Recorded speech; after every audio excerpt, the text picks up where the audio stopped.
Z, a flop generation. This is something that I've been seeing all over social media ever since Gen Z has notably become more conservative in the past few years, when they were projected to be like the brighter, more progressive version of the millennial generation. Let's look at the conservative voting habits the past year, not just in the US, but globally. Having the nihilistic attitudes at such a young age, while other generations at this age were a lot more optimistic. Rising rates of depression. Why are they giving off the same vibes a lot of the times as the old man in Courage the Cowardly Dog show?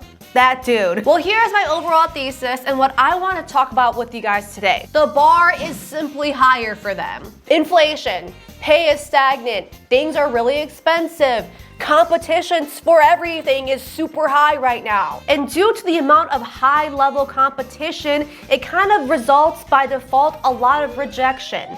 Gen Z is the most rejected generation to have ever lived. And this kind of caused like a twofold effect in Gen Z.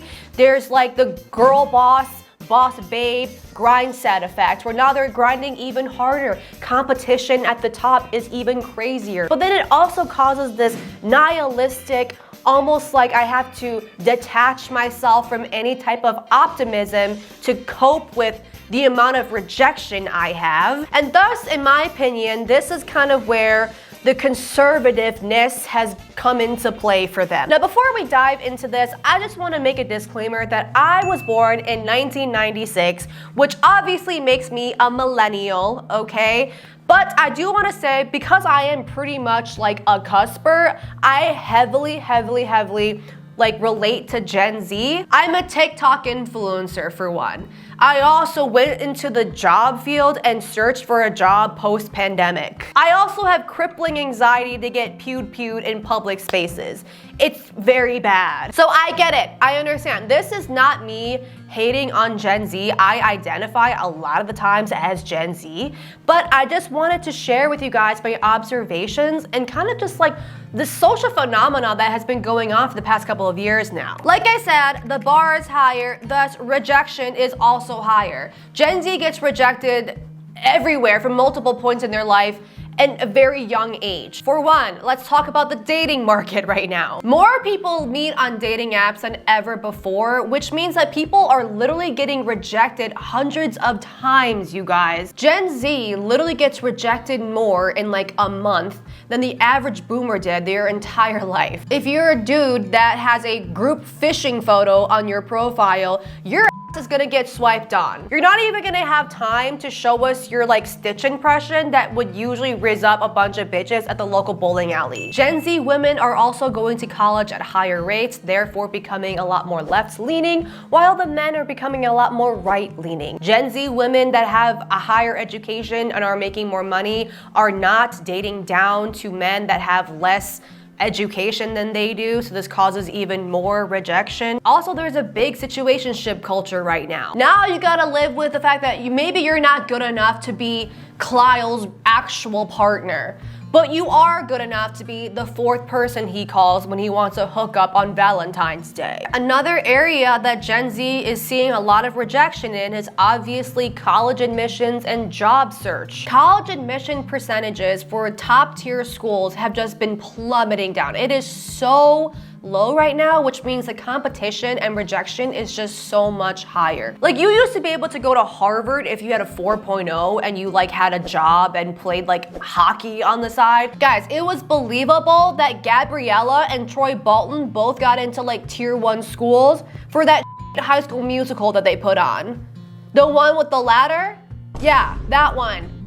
Nowadays, you gotta be like the good doctor, but you gotta be ripped and have a big dick and like start a new crypto coin. Like, the standards are insane. Obviously, this is a very similar pattern for the job market. The average applicant needs to fill out between 100 and 200 applications to get one job, you guys. My dad, who was a boomer, had applied to like maybe 10 jobs his entire life. The fact that we've normalized 200 applications is insane to me, because that sounded like, oh yeah, everyone applies to 200 jobs. Like, no, that's crazy. Now you gotta have like 3 years of experience and 100K followers on TikTok and at least a 90-day edge streak to work at a call station for Amazon. Another area of rejection that we all know of is the classic, the housing prices just get higher and income levels just stay the same. Point blank, it's just harder. Things are just more expensive for the bare minimum these days. Look at the chart I found that shows the price of McDonald's items from 2014 versus 2024.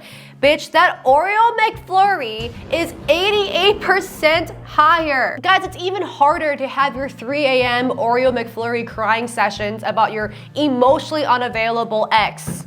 Because now it's like $3 for a cup this big. You know what I'm saying? All these rejections and events were present at the time that the millennials were also in this age range, but the millennials reacted to this very differently than the Gen Zers have. The millennials reacted to this socioeconomic landscape by essentially the MLM, boss babe, pyramid scheme culture, rise and grind culture, having second, third jobs as like hustle culture, the self-help law of attraction industry had a huge boom, the culture and like the way people dressed, everyone was trying to like stand out and be quirky and like be hipsters, you know? The vibes between like 2008 and 2016 was just like, life sucks, but we can boss babe through it. It was giving like the Disney Channel Environmental Day songs. Remember that shit? Make a wave, send it on and on. One hand can heal another. You guys remember that? Those were the vibes back then, okay? But for Gen Z, they saw their millennial counterparts kind of boss babe their way into hundreds of thousands of dollars for student loan debt and deadbeat husbands and depression. And they were like, you know what? I'm over it. That's not gonna be me, bitch. Gen Z is not interested in trying to out-boss babe the millennials, okay? They're not trying to get their second, third side hustle. They're more so trying to get out of the rat race. They're trying to hack their way out of the matrix, so to speak. And you may ask yourself, how are they doing this? And the answer is, you guessed it, by being more conservative. For Gen Z women, this conservatism manifests itself in like the trad wife movement. For Gen Z men, it's like the red pill alpha male movement. And these movements kind of represent hacking out of the system, so to speak. So let's talk about it, starting with the trad wife movement. Look, the cost of housing is insane right now. The competition to land your dream college or your dream job seems impossible. Finding a partner on dating apps seems even more impossible. But if it's one thing that has never let me down, you guys, it's my rose toy. And that is thanks to our sponsor of the day, which is Womanizer. Look, your Tinder date might ghost you, they might disappoint you, but you know that if you invest in a really good rose toy like this Womanizer Enhanced right here, she's never letting you down, okay? Actually, in studies, they have shown that she has a 100% success rate. Yes, 100%. And that is because Womanizer is literally the inventor of air pleasure technology, which is air waves that are used to simulate the cookies without actually coming into contact with it.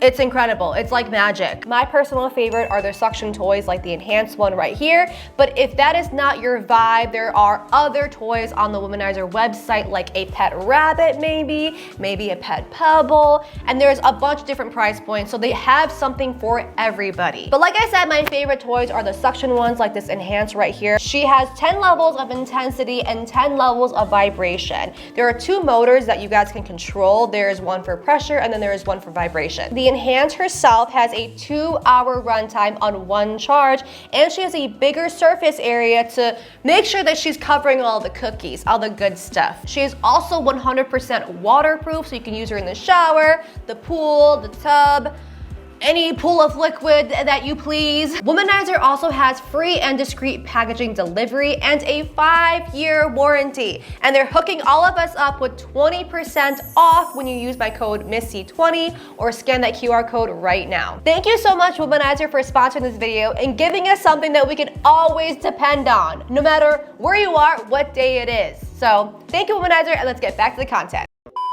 For Gen Z women, the trad wife lifestyle represents this Cinderella-esque fantasy of being able to exit the rat race by simply marrying a rich man and living happily ever after. And we can kind of see this through how people are glamorizing the whole like stay-at-home wife, trad wife, traditional gender roles, like that whole thing. Now, this is not a new phenomena. There is this thing called the Hemline index that states that there is a correlation between how long typical skirt lengths are and the current state of the economy. When skirt hemlines are shorter, the economy is booming, and longer skirts suggest a declining economy. And we're seeing this transition today from the bodycon, Fashion Nova era, all the way till today, where it's really popular to wear cottagecore dresses, coquette dresses, the milkmaid dresses. Look, by the way, I love this aesthetic. I'm wearing this milkmaid outfit that I wore for my 28th birthday last year. Okay, there's something wrong with it, but you bitches can't deny that it's not giving Anne of Green Gables. It's giving Little House on the Prairie. Bitch, when I put this dress on to film this video, my uterus went into sport mode. Okay, bitch, I look fertile. When I wear this dress, I'm prepared to be Octomom and to make the best banana bread you will ever taste in your entire life.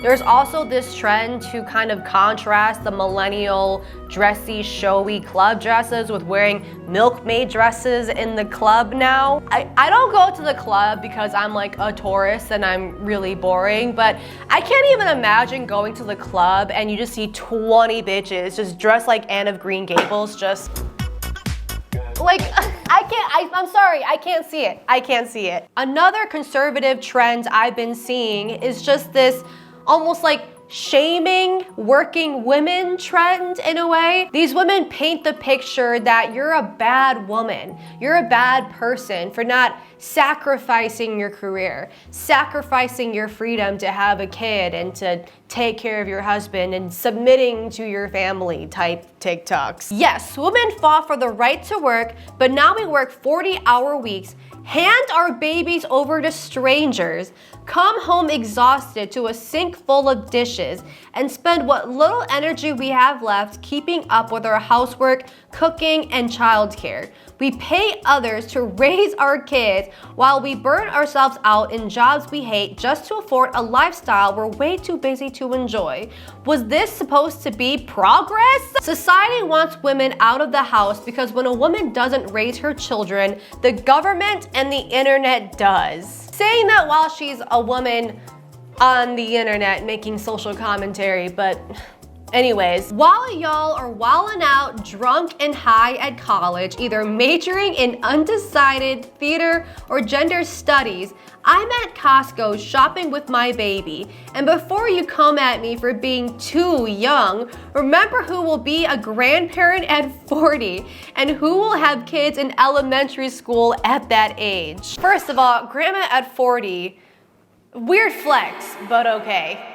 Is she implying that she's like doing all this just so she can be a gilf at 40? You already know that this girl is gonna be one of those people who missed out on their college hoe phase years, so then they do it in their late 30s and 40s to make up for it. This bitch about to be the girl that like butt chugs 4 locos on a college campus and then has an with the Quidditch team right after. I'm already seeing the future. Culture tells women that it's honorable to sacrifice everything for your job, but it's unfair to sacrifice everything for your family. That it's liberating to be sexually used by men who are not committed to you, but it's oppressive to love and respect a man who is. That is somehow empowering to rely on the system to educate your kids, feed your family, and keep you alive, rather than have the skill to do it yourself. I say culture is full of lies. Guys, if you're a working mom, you're actually a schmatzi. You're actually a bad person. You know what makes a good mom? Making content barefoot in your farmhouse chic house on the child dancing app where you can watch the furry version of Hamilton. Yeah, I've also said this in like previous trad wife videos I've done, but like for a bunch of women that pride themselves on being the perfect homemakers and they cook like 5 meals a day, why does all the food look so bad. Like every single one of these dishes is what Americans think British food looks and tastes like. Look at this bread dish. This is the most British looking ass I've ever seen. This bread's name is Abigail White, and her whole personality is that she hates Meghan Markle. Okay, but you guys kind of get my point, right? Like the shaming, the fear-mongering, the guilt-tripping. There's also this tradwife content I like to call like the I'm just a girl type content. They're painting this picture as if women are infantilized, soft creatures that are not capable enough to be on their own and therefore need a man. Let me show you. Women aren't meant to work. They're meant to be nurturing, loving, compassionate. They thrive by taking care of their husbands and family, and truly the happiest when they can be feminine and carefree. Men are the leaders and protectors. Let women choose to stay home and be homemakers. I used to really be into politics, but now I just relax while my husband tells me what to think. This is like what the lobotomy ads say that like lobotomies do. Yeah, I probably could do anything a man could, but I'd much rather bake bread and frolic around the house in a pretty dress all day. I genuinely believe that men were put on this planet Earth to knock us silly with some logic and reason, because God knows that women do not have it. I'm sorry, we don't. We like to go shopping. We like to eat food, like to watch Netflix and sit on the couch all day. Meanwhile, men are going to their jobs every single day, not complaining. They're always happy-go-lucky. Truly, God bless the man's soul, because I don't think us women ever fully grow up. You remember those like millennial cups that would have like those boss babe quotes on it? This is like the conservative Gen Z version of that. Coffee and obeying my husband. But first, coffee and patriarchy. Also, I just want to mention, like, these women are always really young. Like, they're always like 22 or something, talking as if they've been in the military doing back-breaking work for 50 years and they're tired of boss babing. Like, bitch, you are 22. At best, you've had like 3 summers of experience managing the hot dog rotisserie machine at the Quick Trip. And you're sitting here being like, I'm tired of climbing the corporate ladder. Bitch, what corporate ladder? I'm not even trying to undermine anyone's experiences, okay? Because I've worked since I was 14, so I get it. But I know the bitches that are making this type of I'm just a girl content, I know they're not a real one, okay? Because you bitches are dead trying to convince all of us at the age of 23 that being a stay-at-home octomom is easier than being in a 9-to-5 where I get to just listen to a true crime podcast while typing away in Excel in an air-conditioned room. Do you guys hear yourselves? There is not a single housewife or a stay-at-home mom that has ever described their lifestyle truly as frolicking around in a pretty dress, just being stupid as mindlessly doing whatever the her husband tells her to do. And then they never show like the Cheerios underneath your toenails or the pink eye these women get from the 4th Nerf gun battle she's had with her kid last week. All of this to me is what proves that this is all just one big fantasy, right? It's not actually about gender roles or being a stay-at-home mom or being an octomom. It's the fantasy about how to get out of the matrix, how to get out of the rat race, right? All I need to do is just wear a milkmaid dress and submit to a rich guy and my life will be amazing and perfect and nothing will ever go wrong. You see what I mean? Just like the tradwife movement represented this hack out of the system, redefining and having toxic masculinity and being part of this red pill movement, it represents getting out of the matrix for men. It used to be a lot easier for men on their one income to have a family, have a house, have vacations and a lifestyle and earn respect of being a responsible man. But nowadays, it's just, like I said, the bar is just simply higher and a lot of men are just not having those experiences. So the red pill movement and the toxic masculinity kind of in my opinion, redefines what a respectable man does to make men feel like they are fulfilling the roles of what their counterparts used to do generations before. A big one, obviously, is women. Would you rate your looks on a scale of 1 to 10, starting with you? Go ahead. 10. 5. 5.5. 8.5.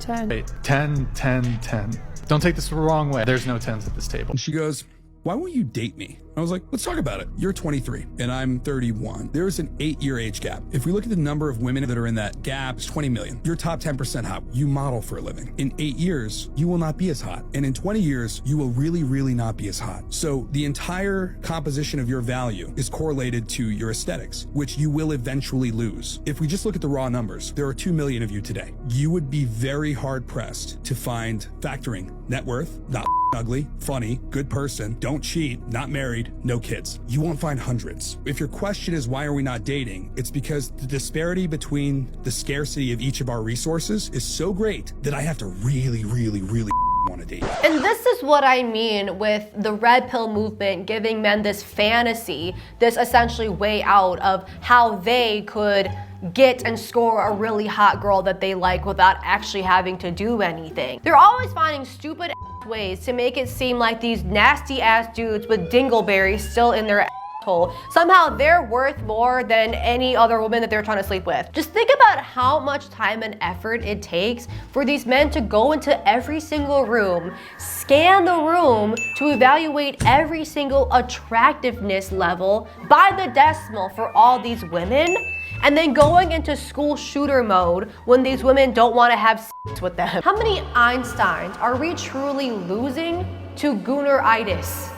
You know? Another type of fantasy that the red pill movement is offering these young, insecure men is how to be a rich, respected man, but without having to work hard for it. People that are studying school right now for what, engineering? I met a kid, he was sitting next to me and he's like, yeah, I got a 4.2 GPA in high school, like super proud of his degree, like high scores. He's like, I'm about to go to one of these private universities and study engineering. And like, by the time you get done engineering, you get all your degrees, you're set. It's 8 years from now. Will artificial intelligence replace your ability to be an engineer in 8 years? And he got mad because I presented a plausible scenario as to why his career path was maybe not the best one. Young boy and you're in a situation where you're an F student, let me tell you something, you got a bright future, buddy. You see, an A student is the perfect employee. He works for me and he does his job perfectly. A B student, that's my manager. My managers are great, but they're always going to be managers. The C students, now those are business owners. Then you got the D. D is between a business owner and an inventor. It's someone that owns a business but truly wants to invent something, he just doesn't know how to do it. And then you got the F students. The F students are inventors. They're so creative that they couldn't sit in class. They couldn't listen because whatever people were trying to put in their head, they knew it was bullshit. You know, I feel like someone might be projecting a little bit here. It's so obvious who his audience is, right? Obviously, the only people that are watching this stuff are young boys that are flunking out of their classes. If you don't have $1 million, how will you save $1 million? The way that the world operates, it operates on taking loans and making money with the bank's money. If you put $1 million in the bank will pay you interest every month because they take your money and they lend it out. Now, on the other hand, you don't want to take their money and take a loan. 7% interest a year. So what? The value of the dollar was losing 30% a year in COVID and 15% a year now. So they're actually giving you money for free. If you could take money, invest it in real estate, you make money on your money, give them their cut, and who gives a damn? You're working with a small mind. Imagine being so stupid that somebody's out there printing money.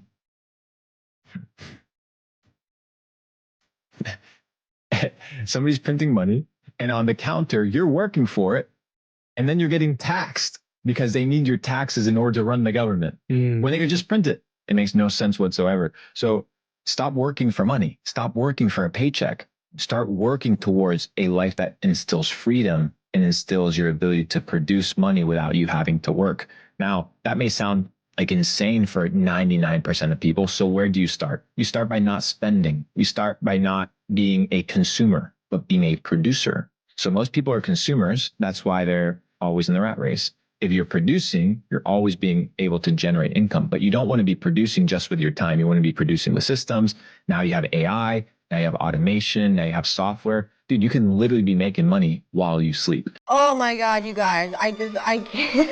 These men found out at the age of like 25 or something that the government prints money and that they can get a loan for the bank to buy a house. And their life has been shattered. It's literally like watching little kids find out about Santa or some shit. People are so f***ing dumb. There is literally a guy out there making toys for free and you're working your 9 to 5. Quit your 9 to 5 now and just ask Santa for $1 million. Bro, while most people are writing their letter to Santa in December, I think of it like an intelligent person. I write my list to Santa in July. People that work 9 to 5 literally don't know that you can literally make money while you're sleeping. Because Santa comes and visits you and gives you presents when you're sleeping at night. Now I know that a lot of people might watch this segment and be like, Missy, you're kind of being mean. They're just trying to motivate men to be entrepreneurs. I found something that I feel like really sums up the effects of the red pill alpha male movement. I want to show you guys this creator, okay? He vlogs himself living a pretty luxurious lifestyle, if you ask me. He works a 9 to 5. I think he works in finance. He makes good money. He has a nice house and a nice car. He's got a wife. He's got a dog. He seems very healthy. He goes to the gym. And yet, every single one of his comments are by these Gen Z boys saying shit like, bro was in the Matrix. This is terrifying. Nah, this can't be me. This is what I mean. This guy is probably living like the top 10% lifestyle in America right now. And you guys are sitting here thinking that this is not for you. But I want to be like the alpha males and wear a Cruella de Vil style fur coat in Vegas and make videos about semen retention on TikTok and put my fingers up my friends' asses. I can't do that with a corporate job. What? You guys kind of get my point though, right? The red pill movement sells this fantasy to young men that there's a shortcut way out of the matrix to getting their dream women and getting the dream lifestyle and riches and respect they've always been seeking out to get, but has been really challenging to get in today's socioeconomic landscape. I don't want to sit on here and tell people that the way that they're living their lives is bad. I don't think these people are bad. Well, some of them are bad, but for the most part, most of these people are not bad. And if you want to live a traditional gender role lifestyle and that works for you, that's great. But the problem is that so many young people are like ignorantly, blissfully watching these curated content creators that show them a very itty-bitty specific part of their lifestyle, leaving out most of what happens in their life and telling people to just willfully give up their education, their aspirations, their careers, all for the hopes that maybe they'll just live in a fantasy world that doesn't really actually exist. It's all fun and games to dress up and be a trad wife and be an alpha male and make TikToks about it, all the way until it's not. Until it starts to actually have real societal effects on other women and men. And you might be thinking, Missy, what do you mean? How do you know that? Well, this has happened in history time and time again. In the 1940s, there was a lot of trauma, a lot of changes to society. There was World War II, where men would get shipped off to go fight in a war and women were forced to enter the workforce and stand up for themselves. But when the war ended in the late 40s and the 50s came rolling around, we had millions of men coming back home from war, and they wanted a sense of conformity. They wanted a sense of familiarity. And that requires women to going back to being second-class citizens, even though they've proven that they can do as much as men can. There was a lot of strategic messaging and marketing that kind of helped women convince themselves that actually, this is the life for me. Telling women stuff like, you can set yourself free from being Rosie the Riveter and working in a factory. All you need to do is just wear a pretty dress and cook and clean and submit to your husband, and he might even buy you a microwave. That's way better than being Rosie the Riveter. There were ads and articles that would tell women that real women would be happy getting a vacuum for Christmas. Real women would love making great coffee for their husbands. That's the reason why they exist. The best thing you can do as a woman is to sacrifice yourself for your husband and your kids. And if that makes you depressed, then get a lobotomy or take drugs. Now, does this messaging sound familiar? It may perhaps sound like the trad wife stuff that we were just talking about. Now, do I think that Gen Z is a flop generation? The answer is no, I don't. I think that in the socioeconomic landscape that we're currently in, it's really not that much of a surprise that all of these people that have faced the things that they have faced want to go back to a more conservative way of living after seeing all the things that the millennials have gone through. And just like what we've seen in history, nothing really is truly permanent. After the conservative wave in the 1950s, people kind of just got tired of it, and they started the anti-war hippie movement of the 1960s. I mean, have you guys seen Woodstock? Titties were out, penises were popping, okay? They were high on everything except for a kite, let me tell you that, okay?